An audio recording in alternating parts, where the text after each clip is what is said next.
Kiara had just turned 18. She was a determined, sunny girl with a look that could be both sweet and intense. From the outside, no one would have ever imagined that inside her she kept a deep desire, born in silence, grown over the years like a tenacious seed in her heart. There were truths that Kiara had never asked for. Her mother, Marta, had told them to her only when she was old enough to understand. Her biological father had left when she was just 6 months old. No big fights and no explanations. One day, he was there, and the next, he was gone. Marta had raised her with every ounce of love she had, making 1,000 sacrifices and working tirelessly. They had faced difficult days together, when even just an ice cream became a small luxury. But there had always been a strong bond between them. Kiara had never felt like she had lost anything, at least until one day Paolo entered their lives. He was a friend of a colleague of her mother, a reserved, kind man with strong hands and a way of speaking that put you at ease. He had started to frequent the house naturally, bringing with him a calm energy, like a warm blanket in winter. Kiara, at the time, was just 3 years old. At first she looked at him with suspicion, always remaining attached to her mother. But Paolo had never imposed himself. He brought her small gifts, like a book with animals or a kite. He didn't try to win her over, he was simply present. Before continuing, subscribe to our channel and activate the bell so you don't miss any of our stories. Over time, Kiara had started looking for him. If she fell, she wanted him to pick her up. If she drew, she showed it to him with pride. If she had a difficult question, it was Paolo she turned to. The day she spontaneously called him Dad, no one said anything, but a different light came on in Paolo's eyes. From that moment, everything changed. As the years passed, he became her silent guide.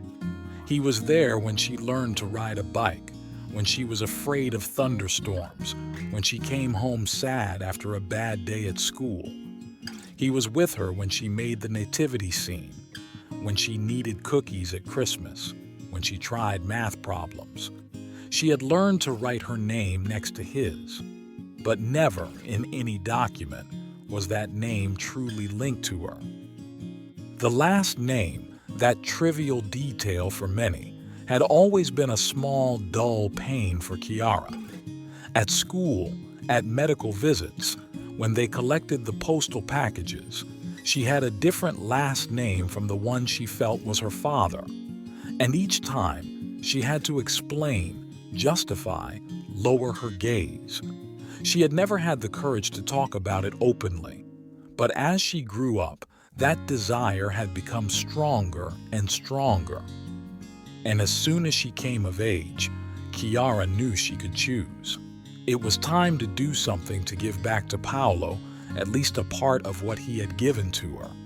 She began in secret. At night, with the laptop on her knees and the soft light of the desk, she looked for information on the change of surname. She read regulations, filled out forms, took notes. When her mother knocked on the door, she closed everything quickly. The most difficult step was writing the reason for the request. She tried and tried 1,000 times, tearing up sheets of paper, erasing sentences, and crying with emotion as she searched for the right words. Finally, she wrote, "I don't carry his blood, but I carry all his teachings. Paolo was a father to me in the truest sense of the word. He raised me, loved me, protected me.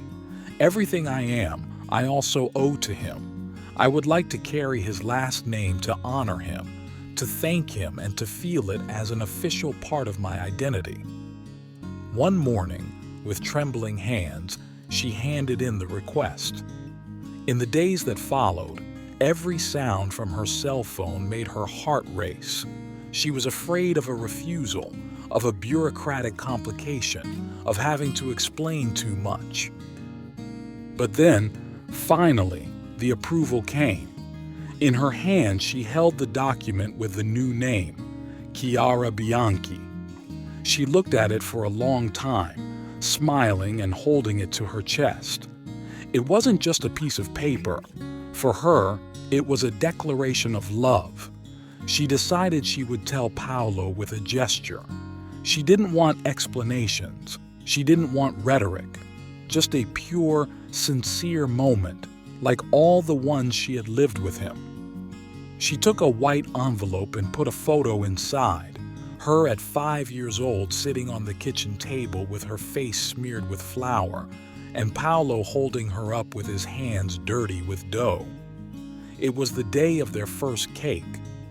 On it, in her neat handwriting, she wrote, "For my dear dad," and inside, along with the photo, she inserted the copy of the official document.